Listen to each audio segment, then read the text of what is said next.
Hello everyone. Welcome to the SWAM NPTEL course on mathematical geophysics. We continue with module number 6, wave dynamics in geophysics. This is lecture number 4, inertial waves. In this lecture, we cover the following concepts. The concept of inertial wave in general, followed by inertial wave equation. We look into the dispersion relation of the inertial wave next. Next, we consider phase and group velocity of inertial waves. Finally, we look into various geophysical applications of the inertial wave. So, let us begin. The concept of inertial wave. The inertial wave is a type of oscillatory motion which occurs in rotating fluids.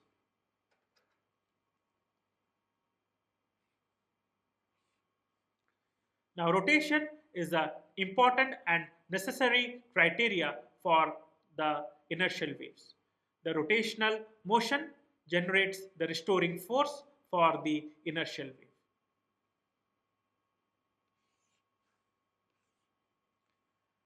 As we know, in rotation motion, the Coriolis force is a pseudo force which is generated when the observer is in the rotating frame of reference.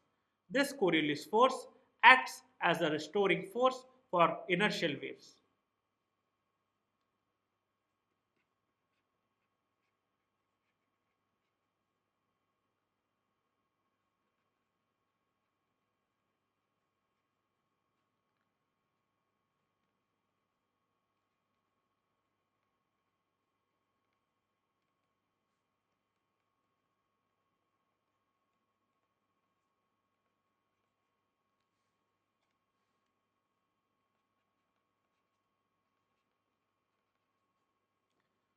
So this is a pseudo force, Coriolis force acting as the restoring force for inertial waves.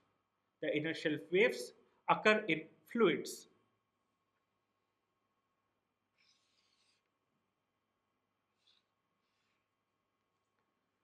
Now we know that fluids don't sustain shear, but rotation acts as restoring force at a certain amount of rigidity to the fluids. This occurs because rotational dynamics enhance the vertical independence of the fluids.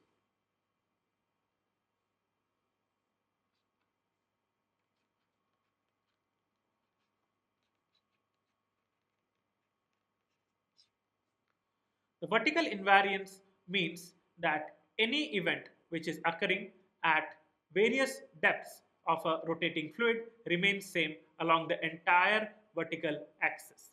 That is the axis of rotation.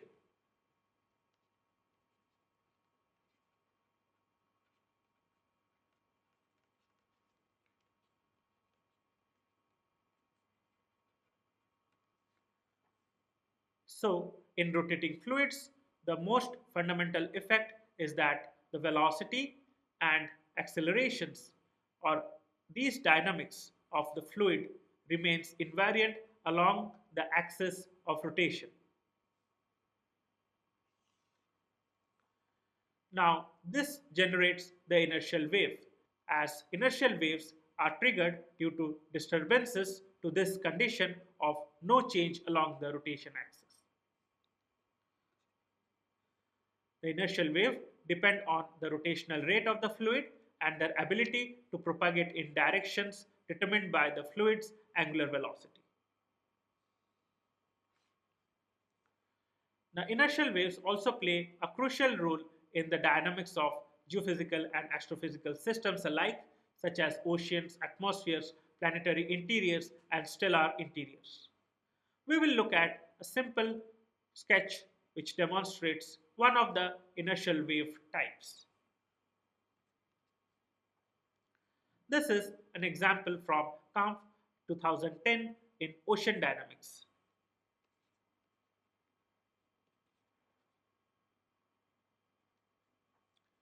Now, consider the equator of the Earth where the motions are such that above the equator in the northern hemisphere where the Coriolis force tends to move the fluid in clockwise manner.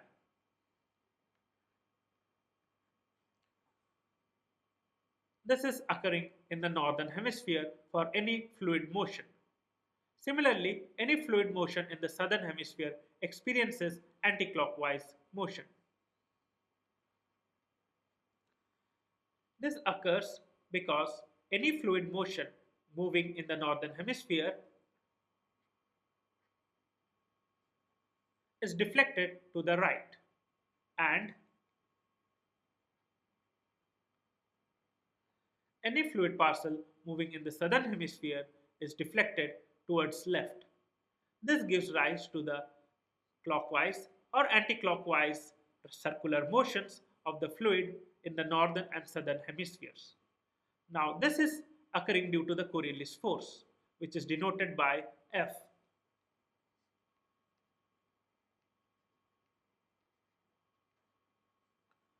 The Coriolis force is positive in the northern hemisphere and negative in the southern hemisphere.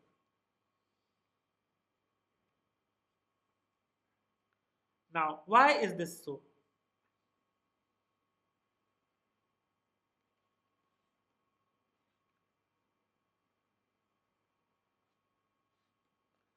Suppose we look at the cross section of the earth. This is the equator. These are the northern and southern poles. Let us consider 2 points above and below the equator. Now, note that the rotational direction is given by the omega vector, which makes the earth rotate from west to east. Now, at these locations, we have the radial direction given by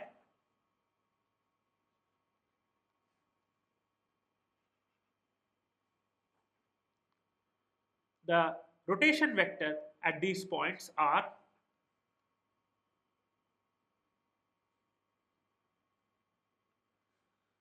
for example, this is the omega vector.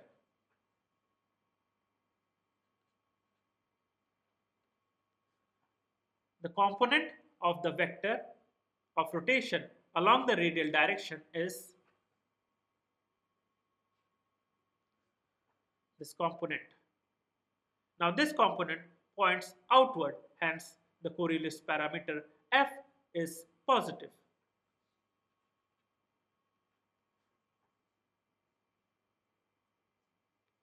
On the other hand, any point on the southern hemisphere will have the Coriolis parameter as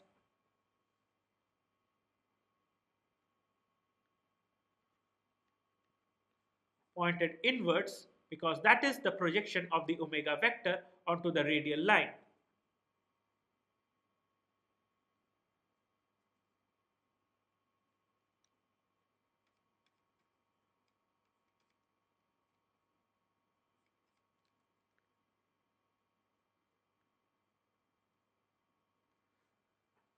Now this inward pointing of the Coriolis force makes F negative. Now this change in the sign of the Coriolis force makes the deflection towards the right in the northern hemisphere and oppositely towards the left in the southern hemisphere. This in turn gives rise to clockwise motion of the fluid in the northern hemisphere and anti-clockwise motion of the fluid in the southern hemisphere. Now consider the fluid motion near the equator.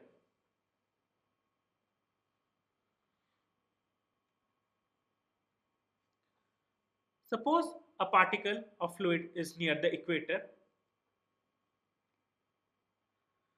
At this location, let's say, just above the equator, it experiences a clockwise motion.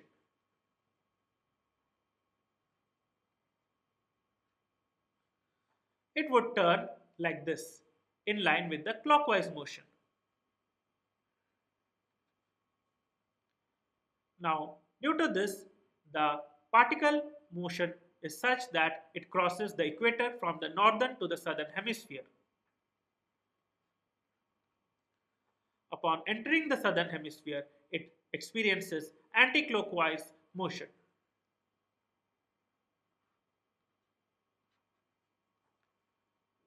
Now this keeps on repeating.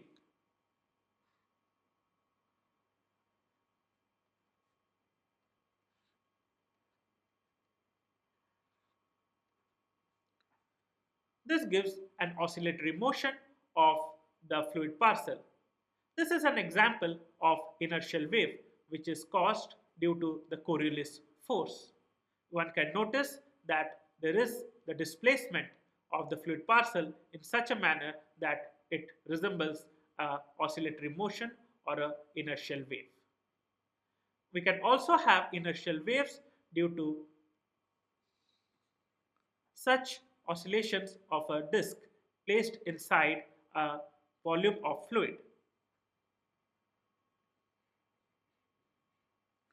Now this volume of fluid is rotating at an angular velocity omega.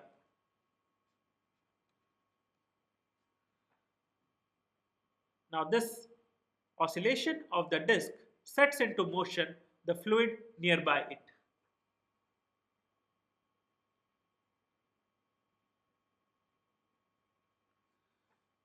In such a manner that suppose the disk moves upward, it compresses the fluid above it and diverges or rarefies the fluid below it.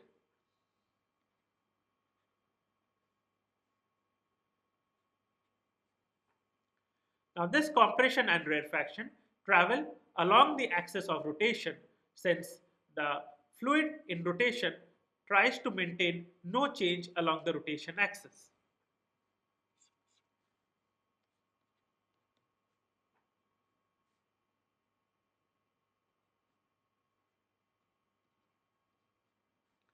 So this compression rarefaction disturbance tries to move in the vertical direction as well as in the downward and upward directions.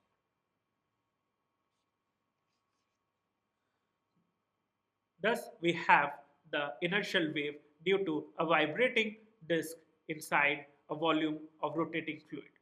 So, these are two typical examples of inertial waves from ocean dynamics and rotating fluids. Next, we consider the derivation of the inertial wave equation. The wave equation is governed by the balance between the inertial forces and Coriolis forces. The inertial forces are nothing but mass into acceleration, and the Coriolis forces are the pseudo forces which arise in rotating frame of reference. Let us consider an unbounded homogeneous fluid with density ρ.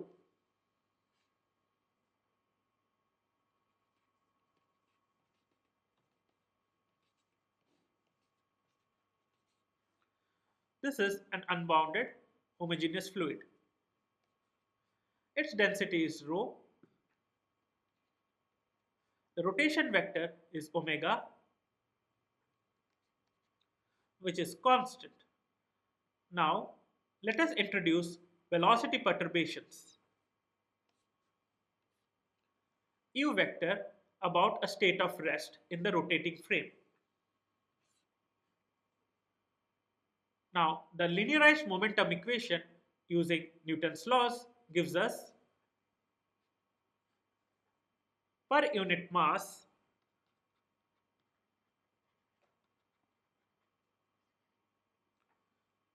acceleration, Coriolis force,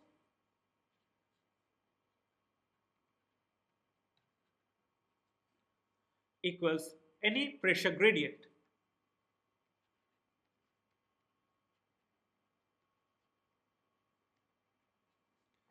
That may arise due to hydrostatic pressure, due to gravity.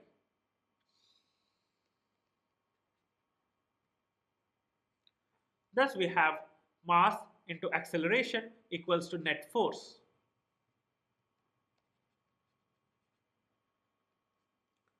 So, this is the Newton's law. This is a partial differential equation which we have to solve and simplify to get the inertial wave equation.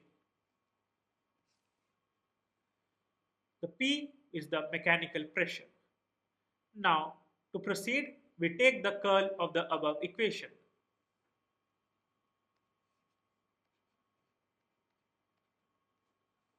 Now, the curl operator is a vector calculus operator which we had discussed in the basic concepts.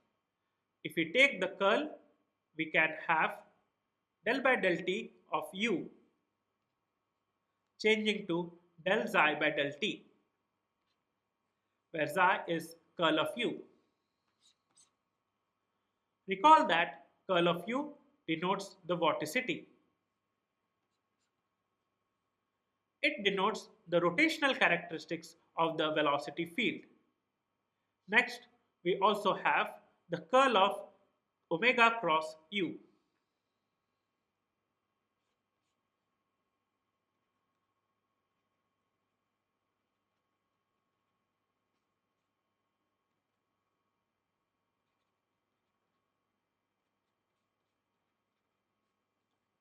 The curl of omega cross u equals omega dot grad u and other terms which go to 0 due to the assumption of mass continuity such as divergence of u equals 0 and other gradients. So one can have a look into the various vector identities which we have looked in previous lecture and try to derive this expression. Thus, we have the vorticity equation del xi by del t equals to 2 omega dot grad u.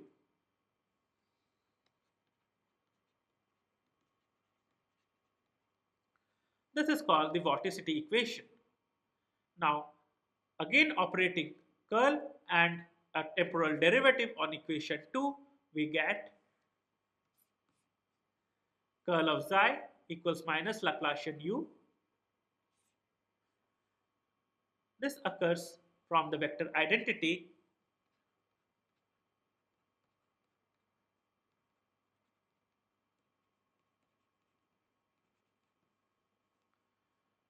This is also an interesting result which one must try to obtain using the vector identities we had discussed in previous lectures. The double derivative of time results in del square Laplacian u by del square t. From this term, and omega dot grad u gets converted to del by del t of xi. So curl and time derivative reduces this to this and u to del by del t of vorticity. So we proceed to get the inertial wave equation as del square by del t square of Laplacian of u plus 4 omega dot grad square u equals 0. This is the inertial wave equation. Here we have the time derivative del by del t square and the spatial derivative in form of grad square.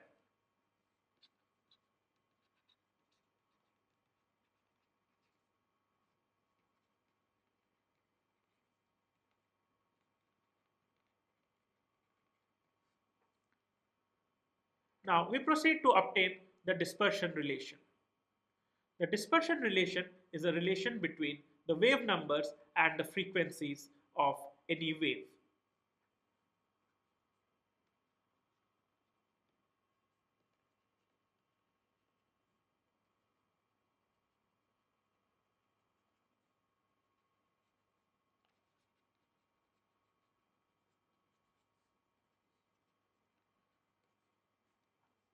The wave number is nothing but spatial frequency.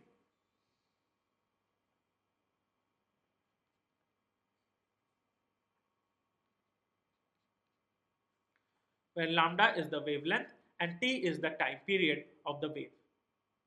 Now we proceed to obtain the dispersion relation.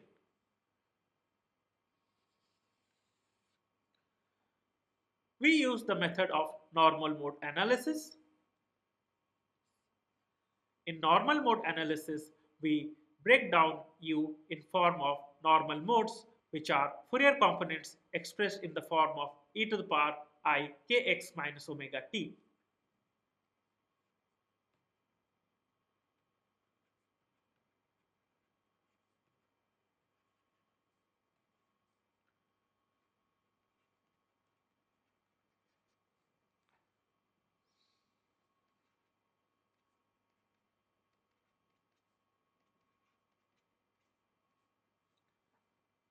e to the power I theta can be written as cos theta plus I sin theta, where theta equals k dot r minus omega t. Here, we have used the Euler's notation to represent the Fourier normal modes, which are nothing but sine and cosines. The k is the wave number and omega is the frequency.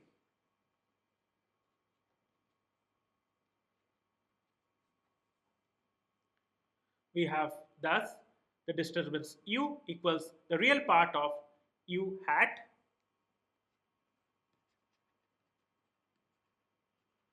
which is the amplitude multiplied by e to the power I kr minus omega t. Note that k vector is the wave number vector.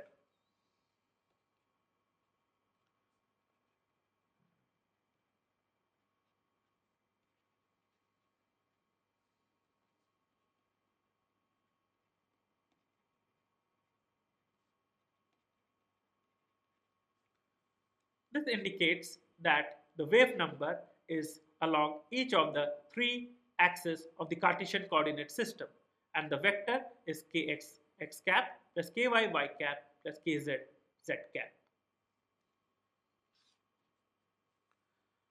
Now we have this normal mode substituted into the previous equation of the inertial wave.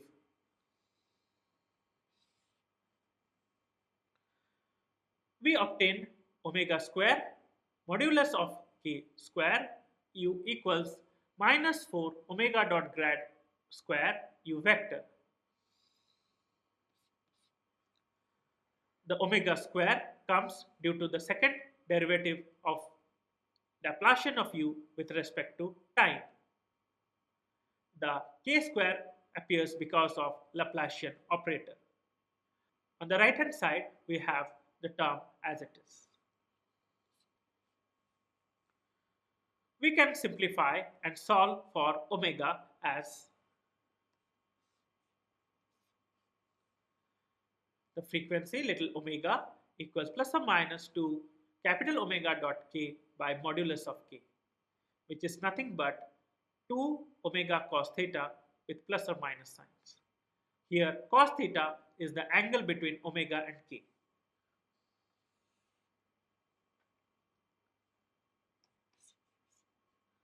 Thus we can understand that for an inertial wave, the frequency is directly proportional to the rotation rate and the angle between the rotation rate and the direction of the propagation.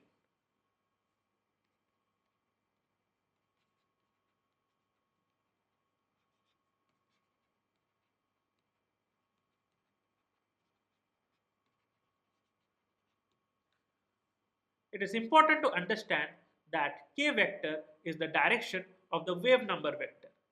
The direction of the wave number vector is a property of the pattern of the inertial wave, and this determines the frequency of the inertial wave.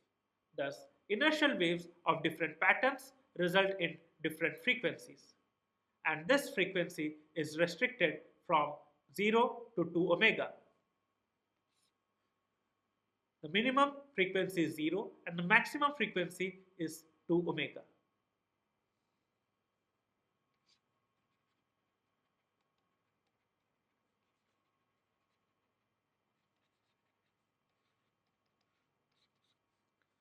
The maximum frequency occurs when theta equals to 0, which means that the pattern of the inertial wave is such that the wave vector k hat is aligned with the rotation axis.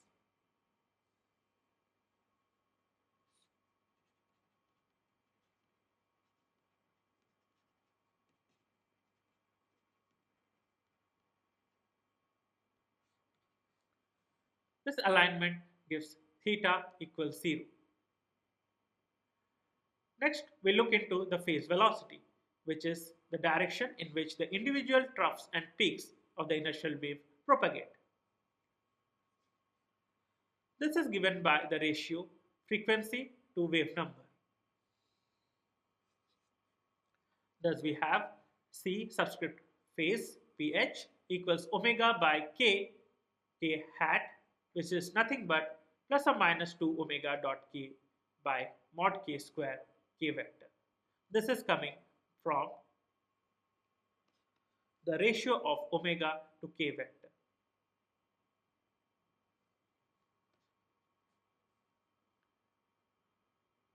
Next, we have the group velocity. The group velocity is the direction in which the energy of the inertial wave propagates. This is obtained as the derivative of omega, which is the frequency with respect to k, obtainable from the dispersion relation. Thus, the group velocity denoted by c subscript g equals del omega by del k, which is equals to plus or minus to k square omega minus omega dot kk vector by modulus of k cubed. Now, this is an interesting expression where we can see that the group velocity is such that for very small omega dot k,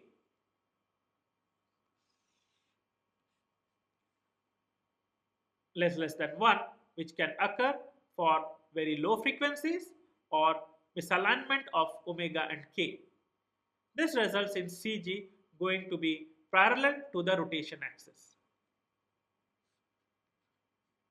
because this term goes to 0 due to the misalignment of omega and k. The dot product vanishes. We have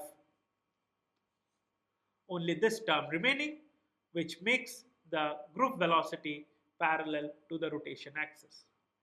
This means that the information content or the energy of the inertial wave is directed along the rotation axis if the pattern of the inertial wave is such that it makes omega dot k nearly negligible. In geophysics, we have various applications of the inertial wave, such as understanding heat transfer, energy transfer, and fluid motions in Earth's ocean atmosphere and the outer core, which is liquid iron. In geophysics, the applications of inertial wave range from ocean mixing, atmospheric circulation, and to understand dynamics of planetary systems and turbulent motions of the fluid inside the Earth's core. Particularly in atmospheric studies, as we have seen earlier, the Rossby and gravity waves are examples of inertial waves. They impact large-scale circulation which occur from equator towards the pole and pole towards the equator. We also have high-latitude jet streams which are affected by inertial waves. These jet streams are very important for navigation through planes across continents. They affect their speed and the duration of the flight from various continent to continent, which take advantage of these jet streams for efficiency in fuel. The atmosphere dynamics also is influenced by inertial waves. In core dynamics, inertial waves play a very important role as they contribute to the growth and generation of the magnetic field, leading to an efficient geodynamo process. An efficient geodynamo process gives rise to a strong and stable magnetic field.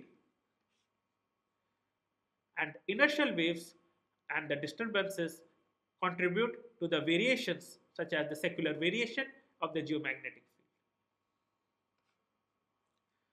Thus, inertial waves are an important category of waves which are very useful for geophysical applications. Thus, we come to the conclusion for this lecture. Inertial waves arise in rotating fluids. The restoring force is the Coriolis force, and these propagate at frequency below the rotation rate. The fundamental understanding of inertial waves can improve various modeling of geophysical phenomena such as oceanic circulation, atmospheric patterns, and planetary interior dynamics. The inertial wave dynamics and its characteristics can help in climate prediction and various fundamental research in geophysics. In particular, inertial waves have vast applications in ocean mixing, inertial oscillations, length of day variations, energy transfer, and ocean currents. Thus, we come to the end of the inertial wave lecture. One can follow these references for more details on inertial waves. Thank you.